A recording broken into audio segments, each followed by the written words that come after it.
My name is Constance Winlow, and I've always believed that family secrets don't whisper, they rot, quietly like mold behind wallpaper, until one day the whole house collapses. If you think stories like this only happen in movies, you might actually regret missing out on this dramatic one. So before you sit down and listen, take a moment to like the video and subscribe to Grace's Truth. I'm not a dramatic woman. I never liked raising my voice, not even when my kids were teenagers and left dirty dishes in the sink for days. I didn't scream. I wiped, cleaned, and sighed in silence. And when they got older, got married, got mortgages, got busy, I didn't beg for calls or Sunday dinners. I stayed in my little home. The one their father and I built one wall at a time. That was the house where we dreamed, argued, danced barefoot in the kitchen. The house where my children took their first steps. That house was my skin. So when I started to notice things, little things, I did what I always do. I observed. The first sign was a missing bank statement. Then a second envelope from the county office that never arrived. I assumed maybe the mail got misdelivered. I mean, who suspects their own daughter of intercepting letters? When I asked Layla, my oldest, about the tax notice, she smiled too wide. "Oh, Mom, they send those out automatically. You're probably just misplacing them." I remember feeling embarrassed. Had I really forgotten where I put it? I began writing things down in a small leather notebook I kept by my nightstand, a habit from my years as a therapist. When in doubt, document everything. Entry: February 14th. Layla said the tax bill isn't real. Found crumbs from her visit in the desk drawer. Opened mailbox. Already empty. I usually check it at 9 a. And it was bare by 8:30. Odd. You might think I was being paranoid. That's what they wanted me to believe. But I've spent my life reading people, clients, couples, addicts, abusers, children. I recognize rehearsed answers. I know when someone is smiling from their teeth, not their soul. Then came the second clue. I caught my son Paul in my study. He said he was looking for an old family photo. I didn't say anything when I noticed the folder of property documents missing the next day. I made a mental note. I wasn't scared. Not yet. Just alert. Like standing in a dark forest and hearing a single twig snap. When my husband passed away 10 years ago, I had the deed transferred to my name. I didn't tell anyone, not even the kids, about the quiet changes I made afterward. About the separate checking account. About the legal clauses I updated. I suppose a part of me never fully trusted them. That sounds cruel, doesn't it?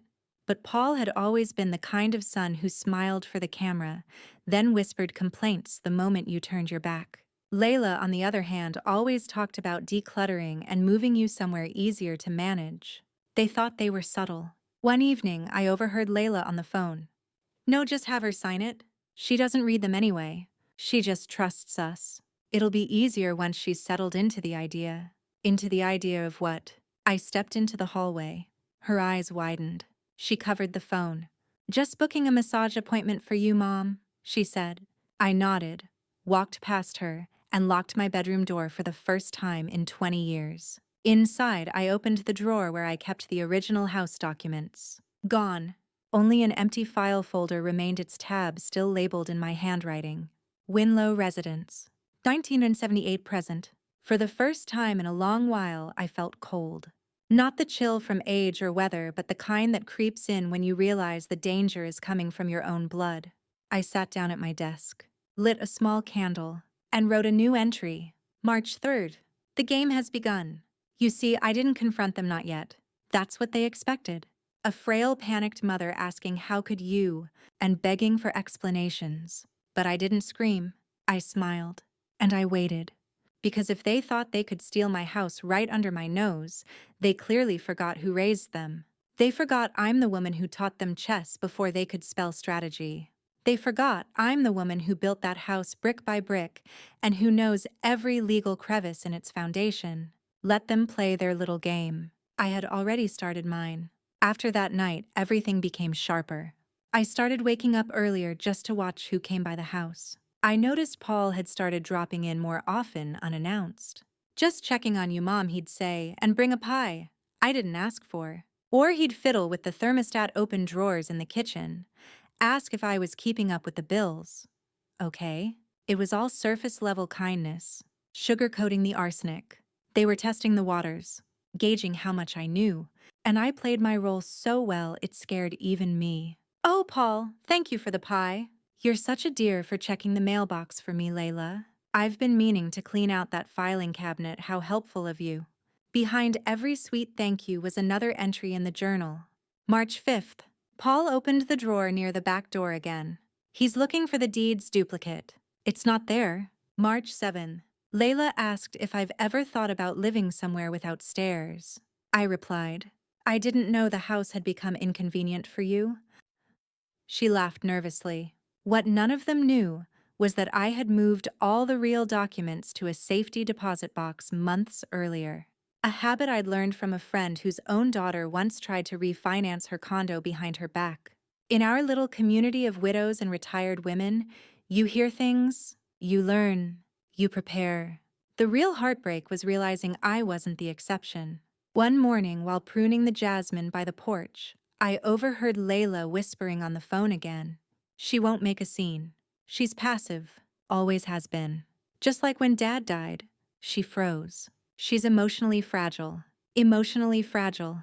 I wanted to scream. I wanted to rip every petal off that jasmine and burn it to ash. But instead I kept pruning, my hands steady, my lips pressed into a smile. That night, I poured myself a cup of chamomile tea and pulled out the thick manila folder I'd been slowly assembling. It held every bank statement, property tax receipt, scanned deed, and most importantly, the video. Months ago, after suspecting Paul had tried to access my online banking, I'd installed a tiny motion sensor camera above my study's bookshelf, hidden in plain sight. I'd captured 3 separate instances of Paul in my room, rifling through drawers while I was in the shower.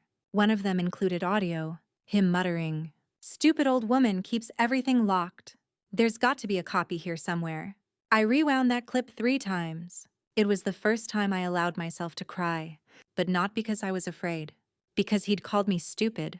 After all I'd done, after all the nights I spent holding his fevered body to my chest. After the second job I worked to get him through college. After the time I borrowed money from my own sister so he could put down a deposit on his first home. Stupid old woman. My children had rebranded me in their minds. I wasn't their mother anymore. I was an obstacle. By mid-March, they were bolder. Layla started bringing a young man around, late 30s, sharp suit, always carrying a briefcase, and smiling too wide. "This is Thomas," she said casually. "He's a financial advisor helping me with some of your paperwork. Just general housekeeping." Housekeeping. Thomas shook my hand firmly. "Mrs. Winlow, lovely to meet you. You're in excellent hands with these two." He winked at Layla. I stared at him for a moment longer than necessary and said with the softest voice I could summon, "Funny. I don't recall asking anyone to clean my house." He chuckled, but I caught the flicker in his eyes. They were moving fast, faster than I anticipated. And then, just like that, it arrived. A letter folded neatly and slid under my front door. Notice of property transfer. Pending final signature. Buyer: Coventry Hills Realty LLC. Seller: Paul Winlow and Layla Winlow, acting as primary custodians. I read the words 3 times. The paper trembled in my hand. Not from fear, but from the cold fire rising in my chest. Custodians. I was still alive. Still lucid. Still capable of cooking, driving, filing taxes. Still capable of revenge. I folded the paper and walked to the kitchen, pulled out the bottom drawer, and retrieved the only thing I'd been waiting to use. The pristine envelope marked "In Case." Inside was a copy of my living trust. Notarized. Amended. With a clause neither of my children knew existed because I'd filed it through an attorney neither of them had ever met. Clause 14b. All property-related decisions must be signed and co-signed by Constance Winlow until death, or a court-issued declaration of legal incompetence. No assumed authority, shared custodianship, or power of attorney shall override this. I had built a wall they couldn't see. Now I just had to let them run straight into it. But first I needed to play a little longer. So I smiled when they arrived that weekend. I smiled when Layla asked me to come along to a bank appointment. I smiled when Paul said I might be getting a little tired these days. And when I signed the dotted line they placed in front of me, because of course I did sign something, I made sure to use a pen with fading ink. One I'd chilled in the freezer the night before. That signature would dissolve by morning, just like their illusion of control. Let the countdown begin. The morning the sale was supposed to close, I baked blueberry muffins. I wanted the smell to linger in the walls. One last kindness to the house, as if it too deserved a warm memory before witnessing what my children had done to their own mother. I wore my softest cardigan, the pale rose one George used to call my Sunday sweater. My hair was neatly brushed, my pearls clasped. I looked like the perfect elderly woman, gentle, grateful, guileless. Let them think that, at precisely 9:32 p.m., a knock came at the door. Mom Layla called sweetly, peeking in. "It's the big day." I turned to her with a warm smile. "You remembered I like chamomile over Earl Grey." Her eyes fluttered. "What?" "I figured you'd bring tea," I said, glancing at her empty hands. "Never mind." Behind her stood Paul and that smug little man again, Thomas. He wore a navy blazer too tight at the shoulders, the kind that screams cheap, trying to look expensive. He carried a folio under one arm and that smirk glued to his face. "Mrs. Winlow," he said, "today, we're finalizing the documents. You're going to feel so relieved." Relieved. That's one word for it. "I baked," I said. "Muffin." Paul rolled his eyes. "We're on a schedule, Mom." I motioned toward the table. "So am I." They sat.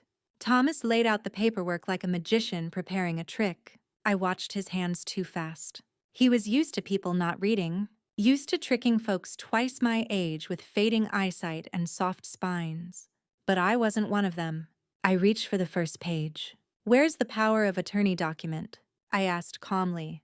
Layla stiffened. "What?" "Well," I said, flipping to the second page. "You're selling a home you don't legally own. That means you'd need me to be either deceased, incompetent, or willing." They froze. Thomas cleared his throat. "It's all standard." "No, Thomas," I cut in, "standard is me being present and signing my name in front of a notary," which this process conveniently skipped.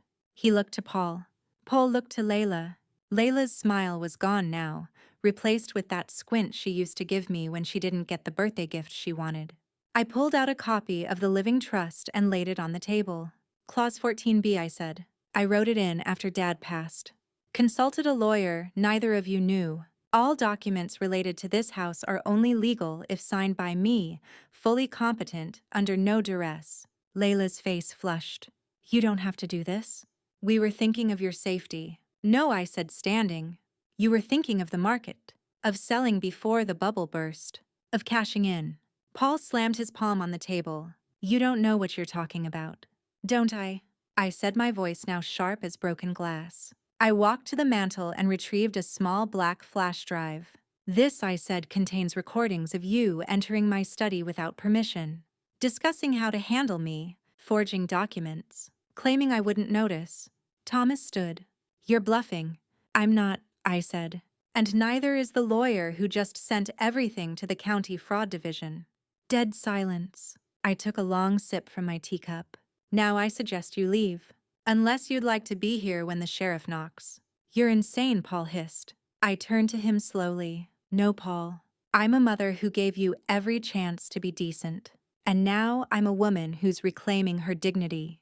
They left in a flurry of swearing and disbelief. But I wasn't finished. I called Coventry Hills Realty, asked to speak to the managing partner. I faxed him the Living Trust. Then the video. Then the signature I signed using freezer ink, now a ghost of a line barely visible. By evening, the realtor had withdrawn interest and blacklisted Paul and Layla from all future sales. Funny how quickly silence can become a sword. I stood in my living room as the last light dipped behind the trees, the scent of muffins still lingering in the air. My hands trembled not from age but from release. The storm was passing, but I knew this wasn't the end. People like my children don't walk away with a simple scolding. They regroup. They get meaner. But so do I. Because I had one more move left on the board and I hadn't even touched my queen yet. The next morning, I found a single envelope slipped beneath my front door. No return address. No stamp.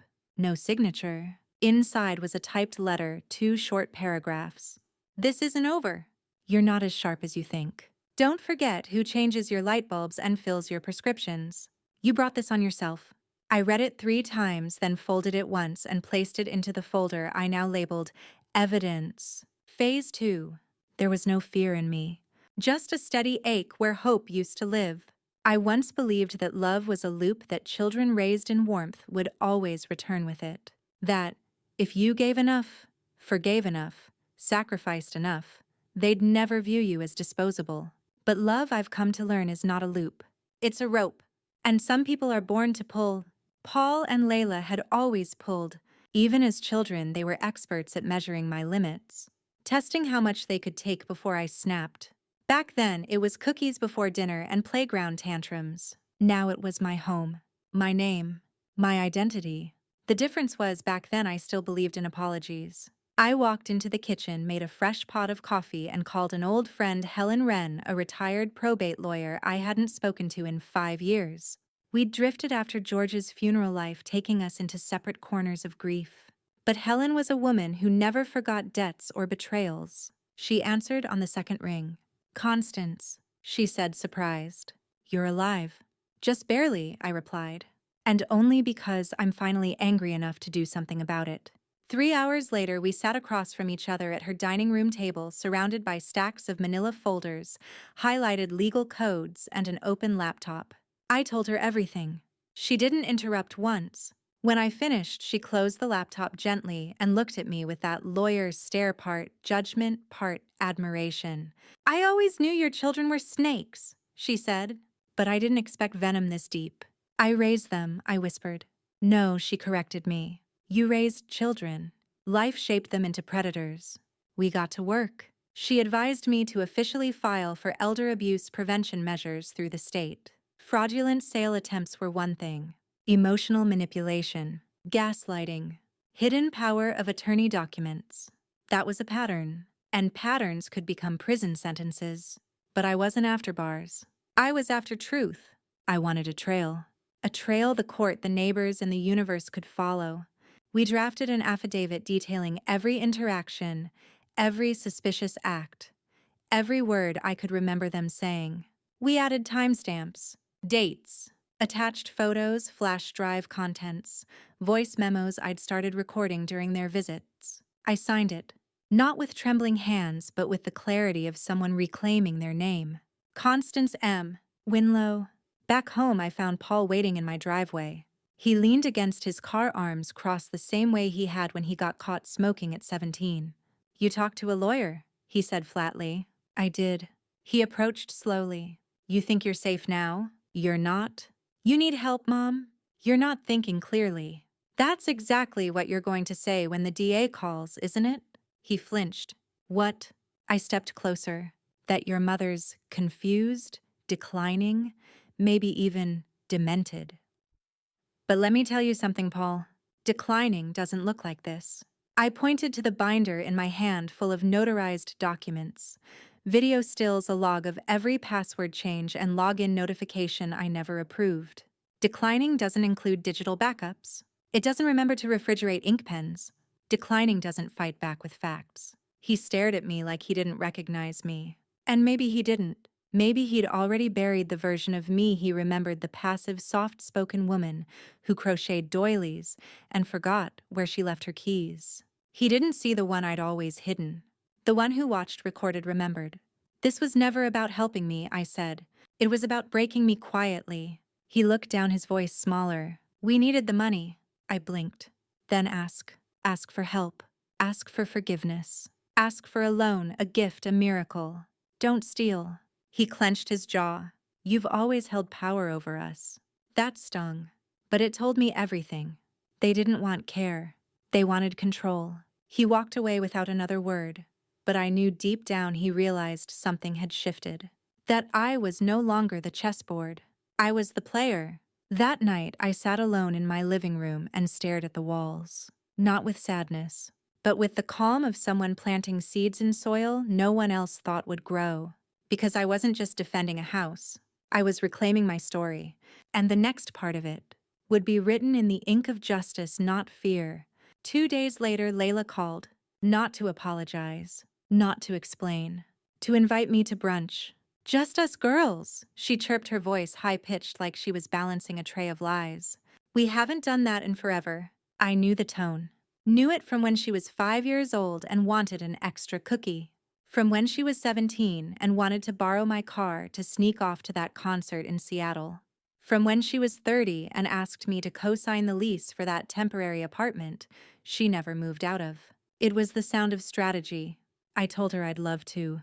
We met at a cafe. She liked one with white marble tables and tiny overpriced omelets. She arrived in a lemon-yellow blouse, hair perfectly curled, lips glossed like she hadn't just tried to erase me from my own life. "Mom, you look amazing," she gushed, air kissing the side of my cheek. "You look rehearsed," I replied, not unkindly, just directly. Her smile faltered for a split second, but then she was off chattering about the weather, the cafe renovations, how hard the market was right now. I stirred my tea quietly. "I've been thinking," she said, "at last we should really talk about the future." I nodded slowly. "Whose future? Mine or yours?" She blinked. "I mean your care, Mom," she clarified, voice syrupy. "Things are getting harder for you, and we want to make sure you're comfortable. Maybe hire someone full-time. Maybe move to somewhere with, round-the-clock support. Like a facility," I asked, sipping my tea. She gave a tight smile. "A home, Mom. A nice one. We visited a few. Some are beautiful like resorts." "How thoughtful of you." I let the silence stretch. She fidgeted, then leaned in. "Paul said you've been suspicious, paranoid even. He's worried about you, about your memory." I nodded. And then, with the gentlest tone I could muster, I said, "I'm so relieved you brought that up." She exhaled like she'd won. I reached into my bag and pulled out an envelope. "This is a notarized statement from my primary care physician confirming that I passed a full mental competency evaluation last week," I said. "My memory is fine. My judgment is intact. And I'm officially of sound mind." Her eyes narrowed. "Why would you—" "Because you and Paul are preparing a case for guardianship," I said evenly. "That would grant you full control over my legal decisions, my finances, and, of course, my home." I slid a second document across the table. "This is a cease and desist letter, filed yesterday. Any continued attempts to interfere with my autonomy will be met with legal action."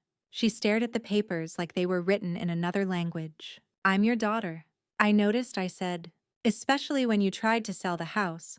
I brought you home from the hospital to—" "You're acting insane." She hissed, her voice low but sharp now. "We were trying to help you." I leaned in. "Help," I whispered, "doesn't come with contracts hidden in your purse. Help doesn't require forged documents. Help doesn't sneak." She sat back, lips trembling. "You think this wins?" she said. "You think this is some victory?" "No," I replied, reaching for my coat. "This isn't the victory." I stood slowly. "This is just me, flipping the board." I walked out without finishing my tea.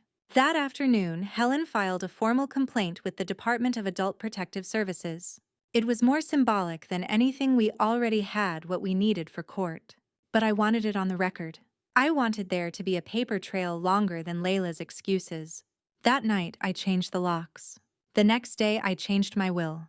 And that weekend, I called my neighbor Donna, a tech-savvy widow who volunteers at the local library. With her help, I set up a camera doorbell system, updated my passwords, and created a cloud folder for every document, every photo, every recording. "Don't worry," she said. "We've got backups of the backups." For the first time in weeks, I slept soundly, until I woke up to the sound of gravel crunching. I peeked through the blinds. Layla and Paul. They stood on the front lawn, staring up at the house like it had betrayed them. Paul made a move toward the porch, but Layla grabbed his arm and shook her head. They didn't ring the bell. They didn't knock. They just stood there in silence, the way people do when they realize the power they thought was theirs has slipped through their fingers. Then they turned and left. And the wind, I swear, carried away the last thread of guilt I ever felt for what was coming next. Because the next chapter wasn't about defense anymore. It was about offense. And I was done waiting for apologies that would never come. The following Monday, I walked into the courthouse with my spine straighter than it had been in years. I wasn't here to beg for help. I was here to testify. Helen had arranged a private filing with the county clerk, a motion to formally dispute and nullify the attempted sale of my property on grounds of fraud, forged representation, and elder coercion. She called it the silent theft that didn't go unnoticed. The paperwork was thick, the signatures precise, and the evidence stacked so high that even a blind judge would feel its weight. But it wasn't the legal action that satisfied me most. It was the look on the clerk's face when she glanced at the documents, then at me, and whispered, "I'm so sorry this happened," because someone finally said it. I wasn't crazy. I wasn't dramatic. I wasn't overreacting. I had been betrayed systematically, intimately, and quietly. And now the system was listening. Within the week, Layla and Paul received their notices. They were under preliminary investigation for attempted fraudulent real estate transfer and abuse of fiduciary trust. I imagine the letters arrived with the same sterile, indifferent print as the one they'd slipped under my door. But their reaction, I wasn't there for it. I didn't need to be. Instead, I was on my porch sipping coffee, listening to the wind rustle the gardenias.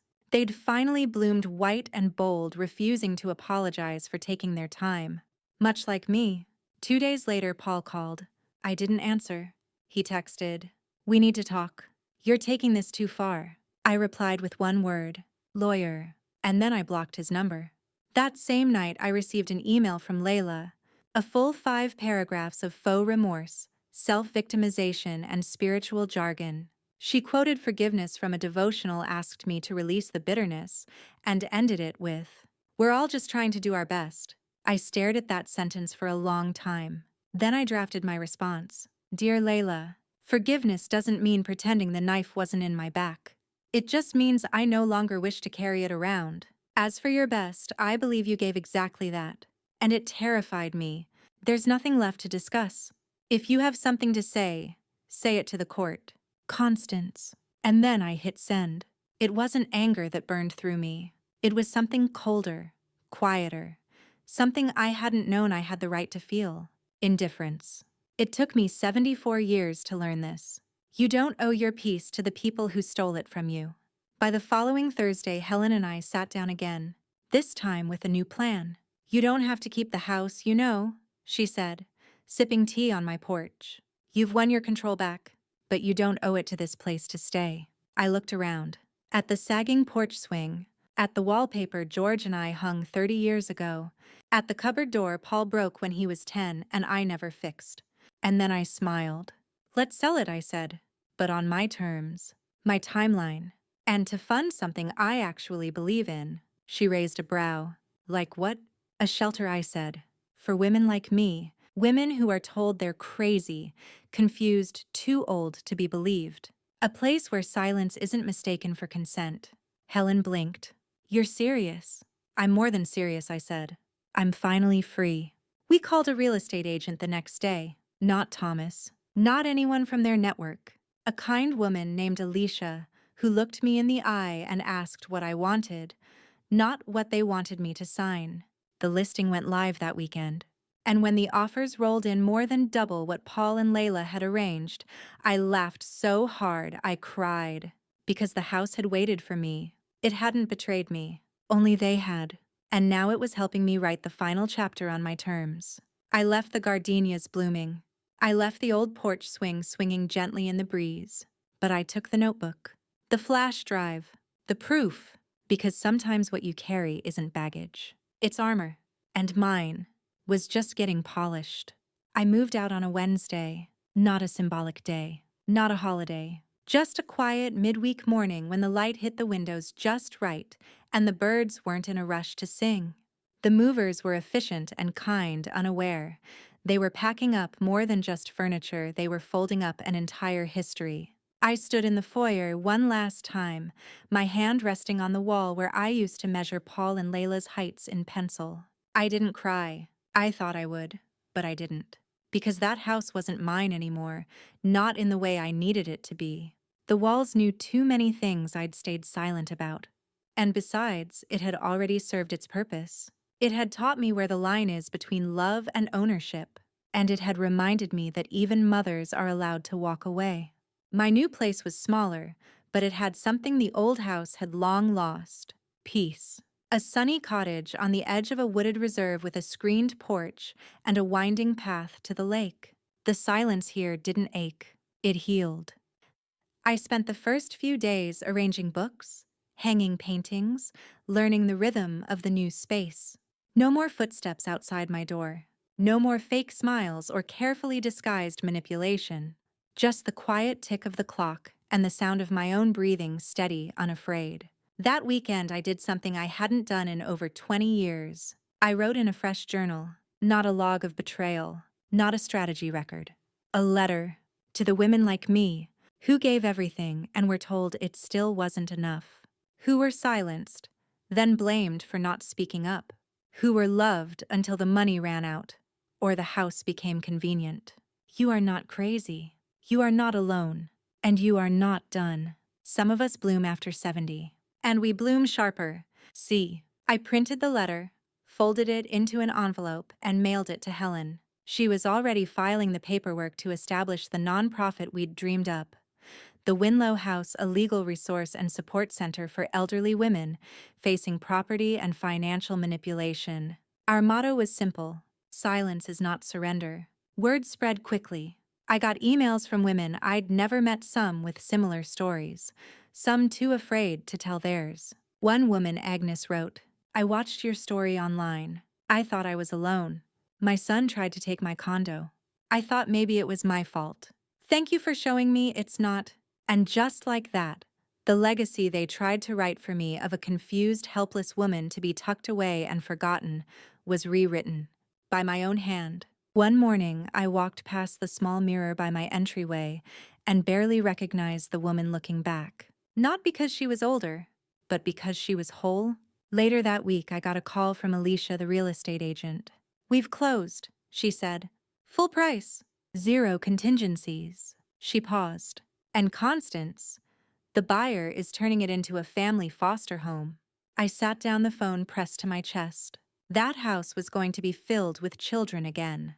Laughter would echo down those old halls. Not manipulation, not betrayal, just life. Later that day, I got one last message. A voicemail from Layla. Her voice was tight, controlled, desperate in that way where people don't know if they're angry or afraid. "I hope you're proud of yourself. You destroyed this family. For what? For a house? For attention? We just wanted what was best for you. We loved you, but you made yourself impossible to love." I listened to it once, then again, and then I deleted it. Because the truth is, I didn't destroy my family. I simply stepped out of the fire and refused to burn for them anymore. And as I watched the sun dip below the tree line behind my new home, a breeze carried the scent of lavender through the open window. It smelled nothing like my old life, and everything like freedom. I didn't hear from Paul again for nearly a month. Not until the subpoena arrived at his office. Helen had handled everything with precision, from the fraud investigation to the civil suit. I didn't want jail time for him or Layla unless it came naturally. What I wanted was accountability. A record. Something no apology brunch or "mom, you're overreacting" could erase. They had tried to take my home. I would take their illusion of innocence.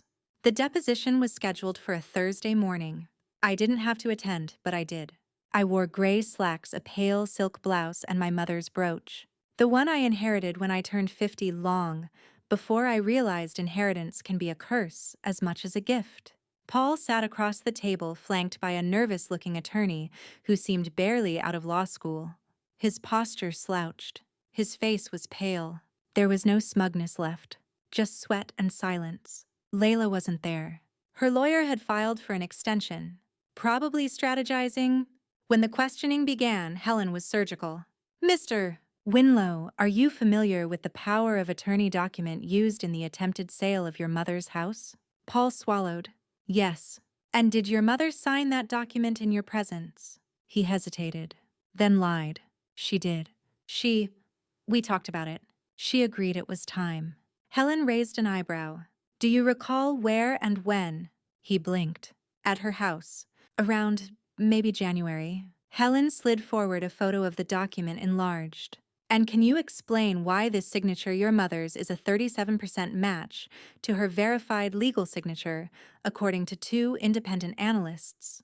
Paul didn't answer. And why the pen ink used on this document was confirmed to match ink manufactured only in March, 2 months after your stated date of signing. His lawyer objected, but the damage was done. Paul stared at the document like it had turned into a grenade. I didn't speak. I didn't need to, because my silence was now louder than his defense. After the deposition, I walked past him without a word, but not without looking him in the eye. He didn't look back, and that told me everything. I returned home to the cottage and found a letter waiting in the mail.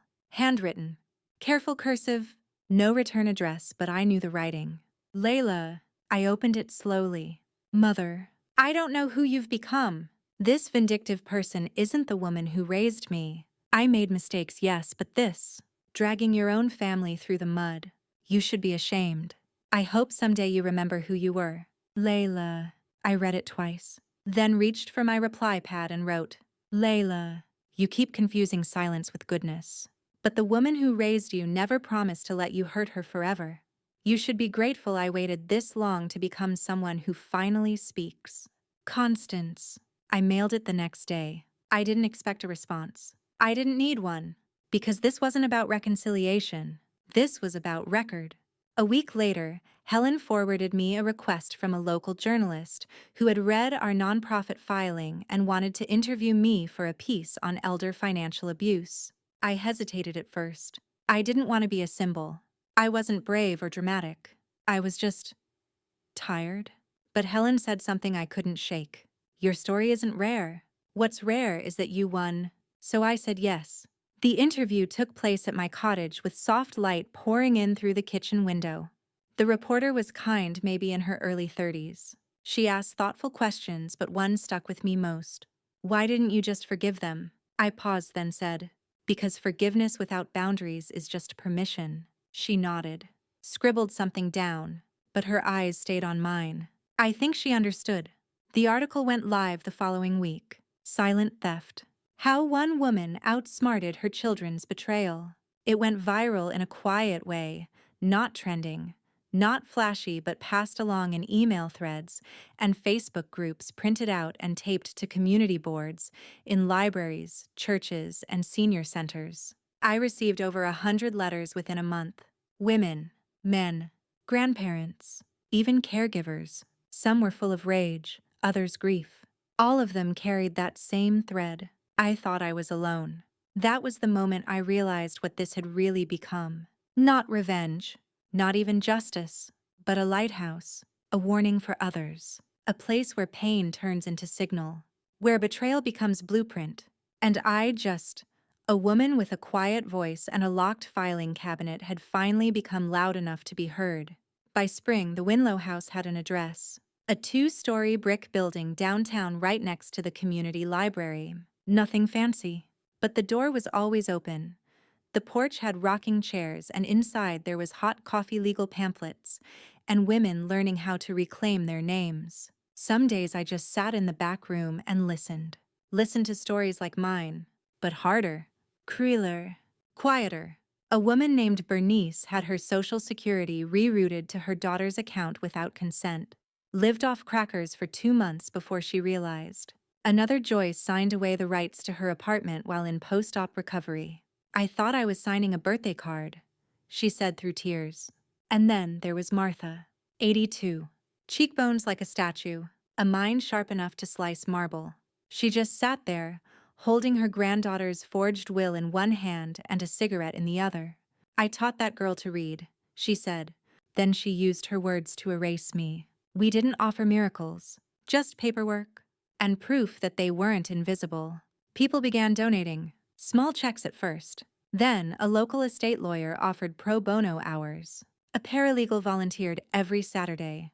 We partnered with a women's shelter and started offering monthly workshops. Understanding power of attorney, recognizing legal gaslighting and how to secure your assets without securing your voice. Each class was full, each face familiar, and yet each woman thought she was the only one. I knew that pain. I'd carried it like a second skin. until I peeled it back and made it into armor. One Friday, just as I was about to leave, I received an envelope at the front desk. No return address. No stamp. Inside, a single photo, my old house, the gardenia bushes blooming white like snowdrifts. And beneath the photo, scribbled in Paul's handwriting, "You ruined everything." I stared at it for a long while, not in anger, not even sadness, just clarity. I hadn't ruined anything. I had uncovered it. Their illusion of love, of entitlement, of control. They weren't grieving what they lost. They were mourning what they never truly owned. I tucked the photo into a drawer in my office, not for safekeeping, for remembering, because memory, I'd learned, was my sharpest weapon. That night, I returned home and poured myself a glass of wine, sat on the porch, listened to the frogs sing from the lake. I thought about George, my late husband, and what he'd say if he saw all this. "You always were the quiet one," I imagined him murmuring. "But quiet doesn't mean weak." He was right. Quiet just means you know when to speak and when to strike. I went to bed early, knowing full well I'd be up before dawn. There was a speech to give at the university next week, a keynote address for Elder Advocacy Month. They'd asked me to talk about resilience. I had to laugh. If only they knew. I pulled my notes from the drawer. The first page was blank. I wrote, "I didn't set out to become brave. I set out to survive. But sometimes the only way to survive is to become someone they never saw coming." And under that, I signed my name, Constance M. Winlow, just in case anyone had forgotten who it belonged to. The auditorium was full. Students, faculty, local journalists, a few quietly dressed older women from the neighborhood, some sitting front row clutching canvas tote bags, others alone in the back, their eyes fixed forward like they were listening for their own story beneath my words. I stood behind the podium. No fancy slides, no presentation, just a piece of paper handwritten folded 3 times. I opened it slowly. "My name is Constance Winlow," I began, "and I used to believe that silence was strength." The room went still, because as a woman, especially as a mother, especially as one growing older, you're taught directly or indirectly that being quiet is noble, that your discomfort is just part of the job, that the right thing to do is to sacrifice, to swallow, to smile. I looked out across the room. I did all of that for years, and my children rewarded it by selling my house out from under me. A wave of shifting bodies, throats cleared, pens paused mid-note. They forged documents, gaslit me, told me I was confused, too old to understand. They nearly won. I let that hang in the air. But then I remembered something I used to tell my clients when I was a therapist. Silence is only powerful when it's a choice. Otherwise, it's captivity. From there, I told the story not in anger but in truth. I described the investigation, the documents, the cold glances, the insults disguised as concern. The day I smiled and signed a document with ink that would vanish in hours. Laughter bubbled in places I didn't expect. Not mocking, not disbelief. Recognition. You see, I continued, I was never powerless. I was just underestimated. And when you underestimate someone who knows how to wait well, you don't see the blow coming until it's already broken your grip. Applause followed that line. Not thunderous, but real. I finished with this. I stand here not as a hero, but as a mirror. If this could happen to me, a woman who reads every line, who never missed a bill, who lived a life of order, imagine how many others it's happened to silently. And imagine what would happen if we stopped waiting for someone to rescue us and rescued each other. I'm standing ovation. I didn't cry. I smiled. Not the way I used to, fragile and forced. This time it came from someplace deeper. Afterward, students came up to ask questions. A young woman told me she'd watched her grandmother get manipulated into signing over her farmland. Another whispered, "I think my uncle is doing this to my mom." She promised to call her that night. Change wasn't immediate, but it was rippling. Later, as I packed up my notes, a hand touched my arm.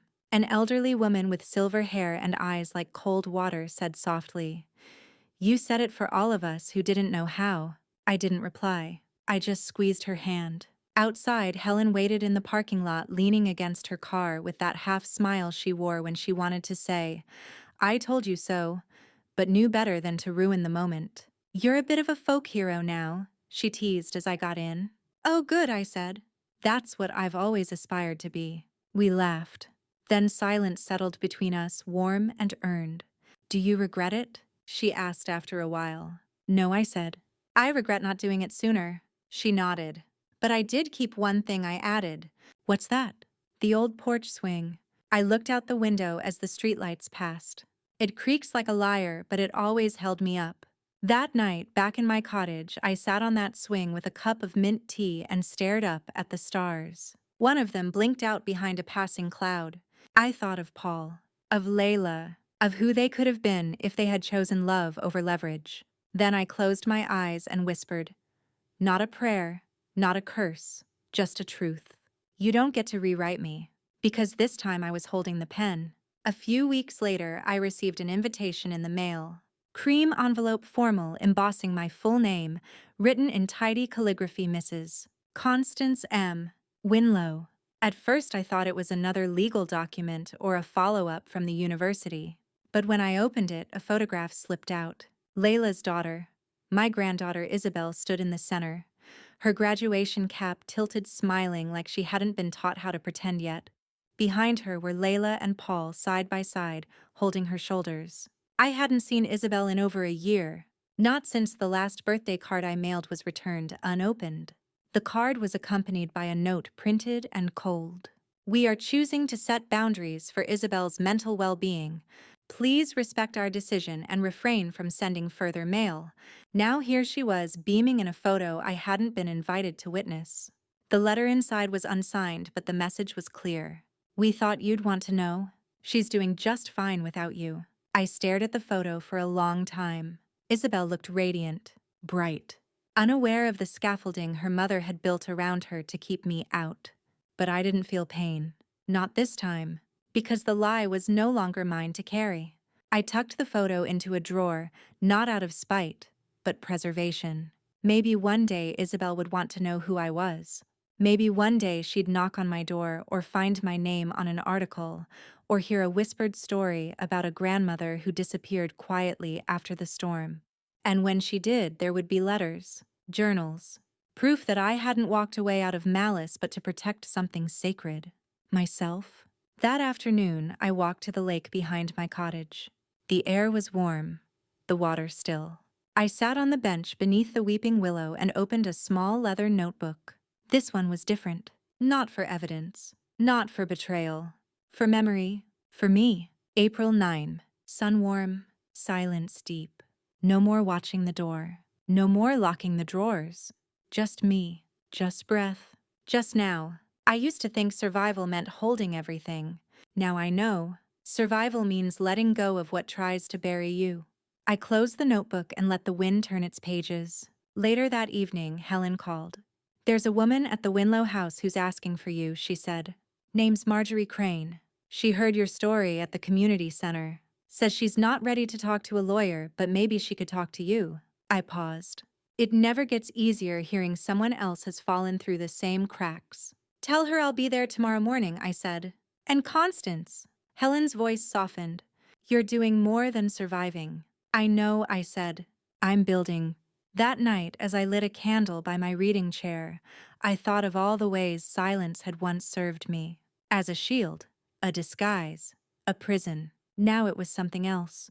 Now it was space. Space to hear the truth. Space to tell it. Space to let others find their own voice without shouting. And space to remember that sometimes the most dangerous woman in the room is the one they thought would never speak. So I spoke, not to tear anyone down, but to leave behind a blueprint for every woman who thought love meant erasure. And as the candle burned low, I whispered the words I wished someone had said to me sooner. "You can be gentle and still be the storm." The next morning, I arrived at the Winlow house early. The air was crisp and the old elm trees out front rustled like they were applauding the sun for showing up again.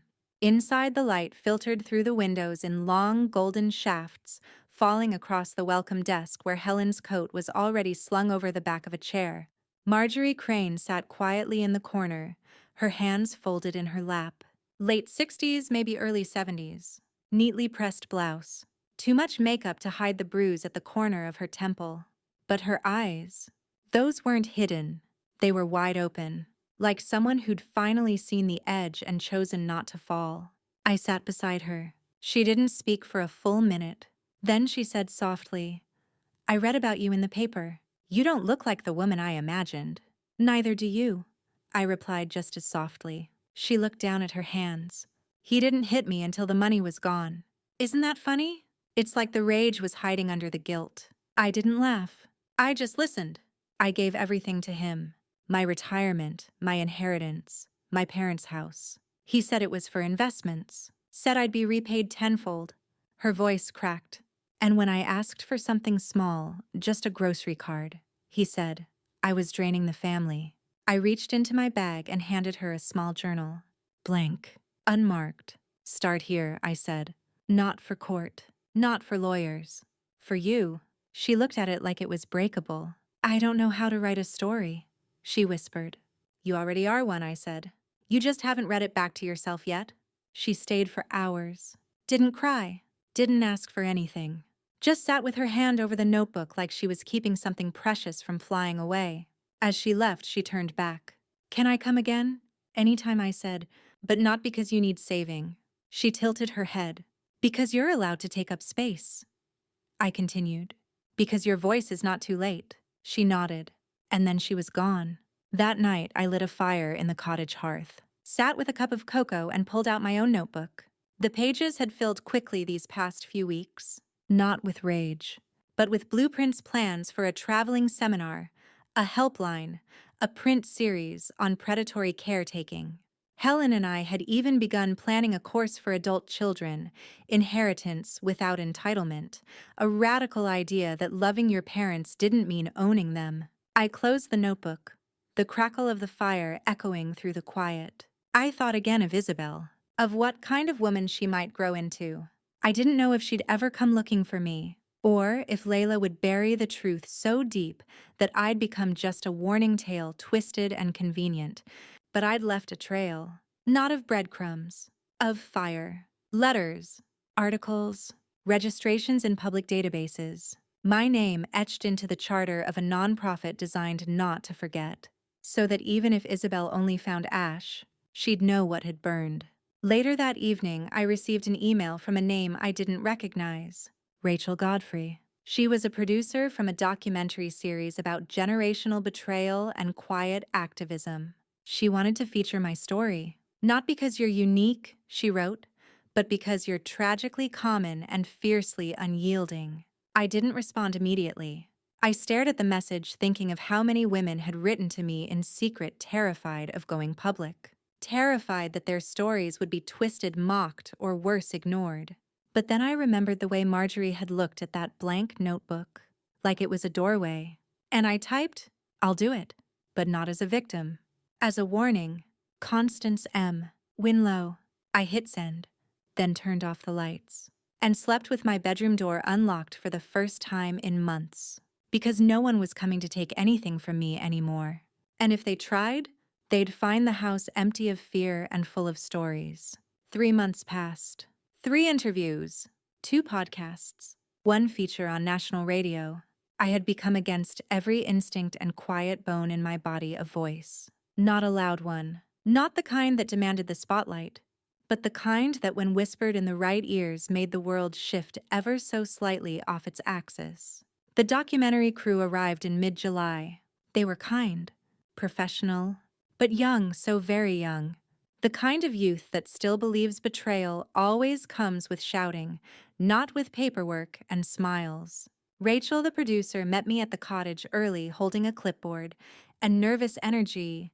"You don't need to perform," she assured me. "Just be you." I smiled.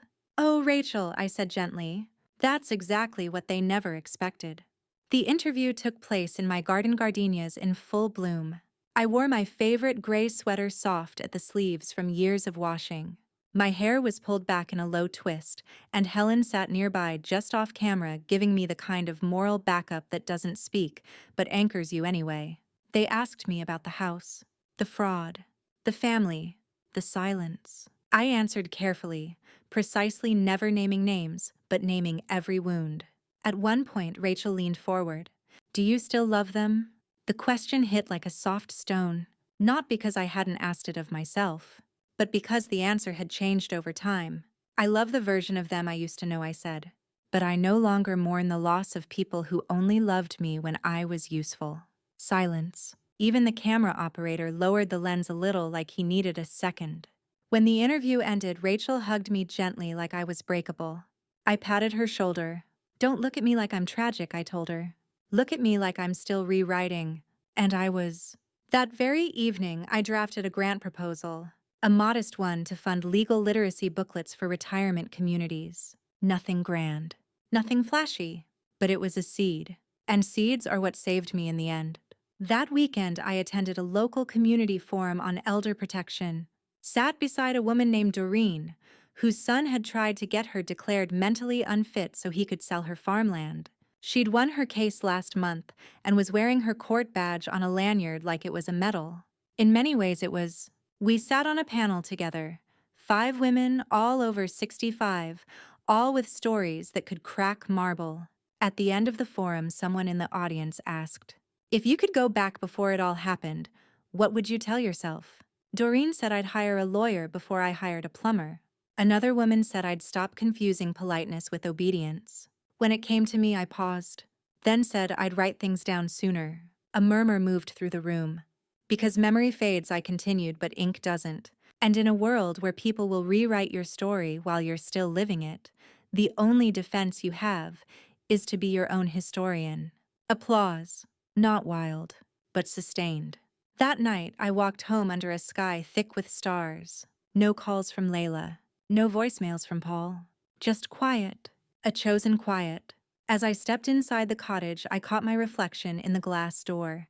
Older, yes, but sharper somehow. Not from bitterness. From clarity. I turned off the lights, lit a candle, and wrote in my journal. I once thought legacy was what you left behind. But maybe it's what you keep from being stolen. See. Then I closed the book and sat in the dark, grateful that I could finally live without hiding. Summer melted into early fall, and with it came a strange, still kind of peace. Not the peace of everything being resolved, but the peace of knowing I didn't have to keep looking over my shoulder. The house was long sold. The investigation into Paul and Layla had quieted after their lawyers negotiated a civil settlement. No jail time, but a permanent record of what they'd attempted. I didn't contest it. I didn't want their lives ruined. I just wanted the story written in ink instead of excuses. And that was done. Legally, financially, emotionally, I was unbound. But closure, I've learned, is not a door that slams shut. It's a window that stays cracked, whispering. And sometimes, it still whispered Isabel. She was 17 now, almost 18. And though I'd kept my distance, honored the unkind request to stay away for her sake, I also knew the truth had a pulse. It waits, it watches, and when the right heart is ready, it calls. I kept a box in my closet, a weathered cedar chest with her name carved into the inside of the lid. Inside, every birthday card I'd written and never mailed, every newspaper clipping with my name, a flash drive with the documentary interview, and one letter, handwritten, sealed.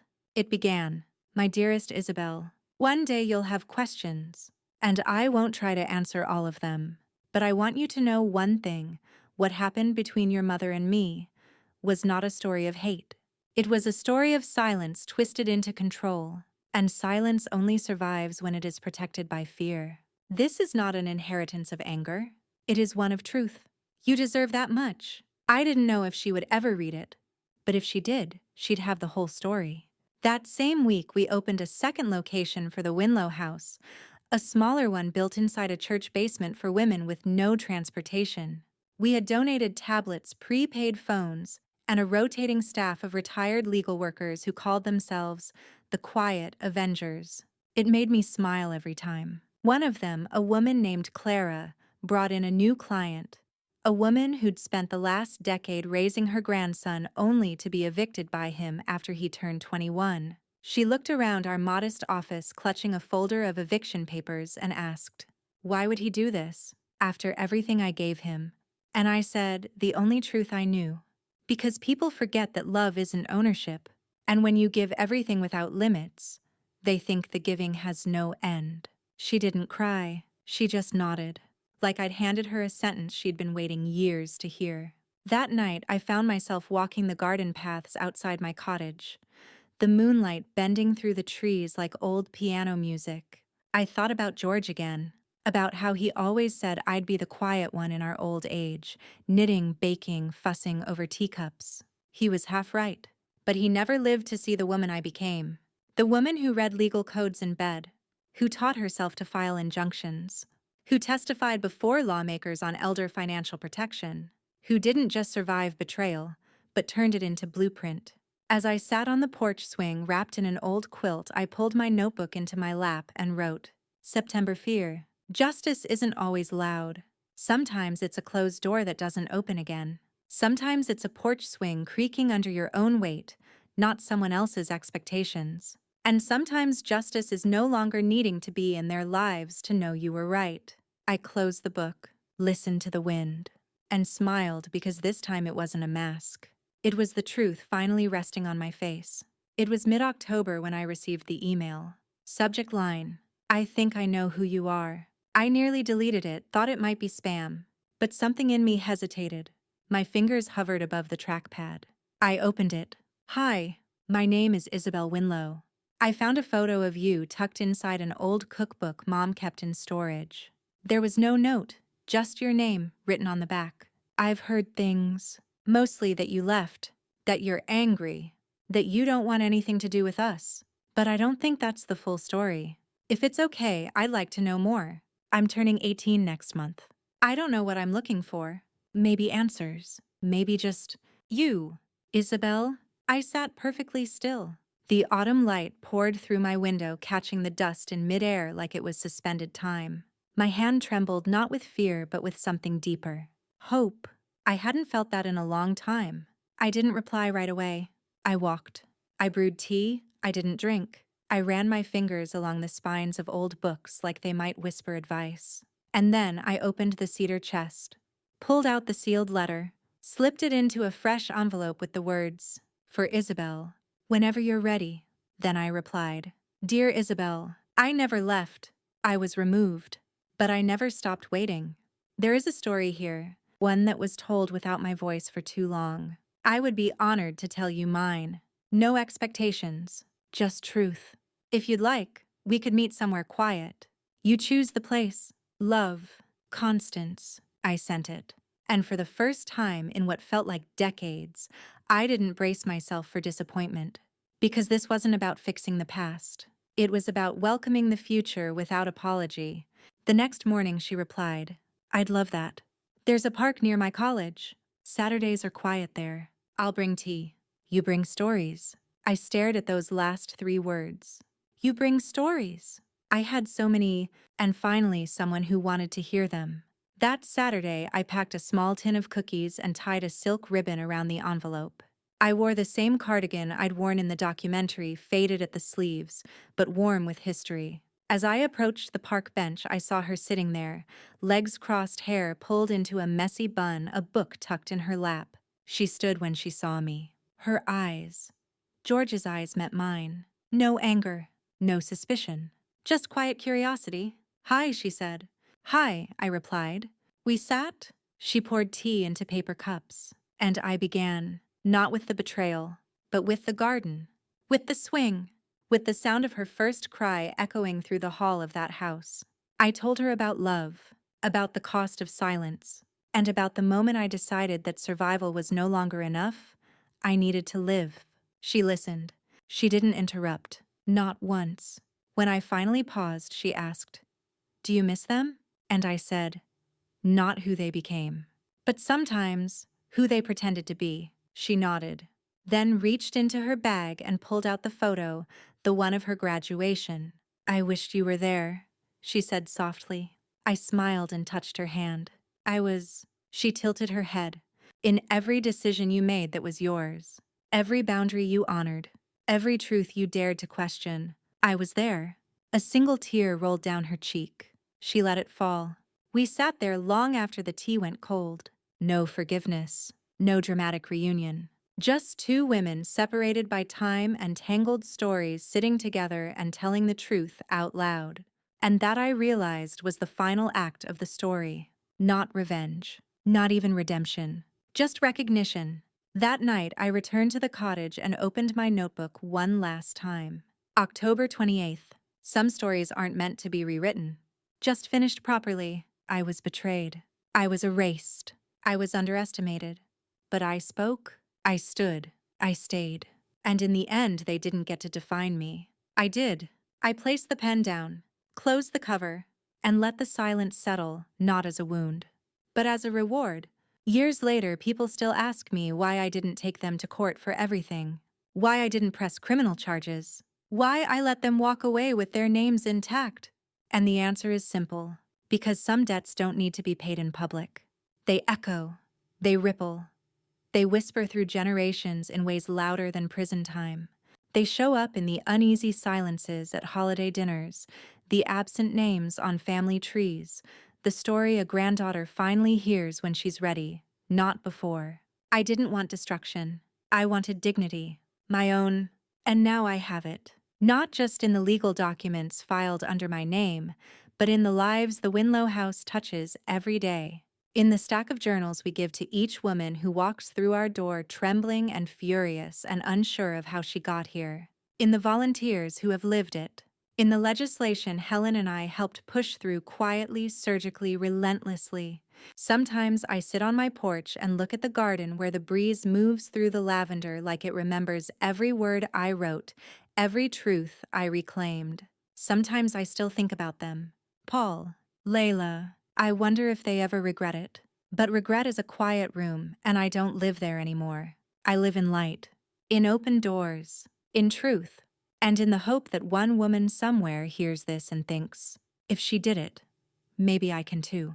If you're listening and this feels like your story, it's not too late. Write your name again. But this time, don't let anyone hold the pen but you. Constance M. Winlow.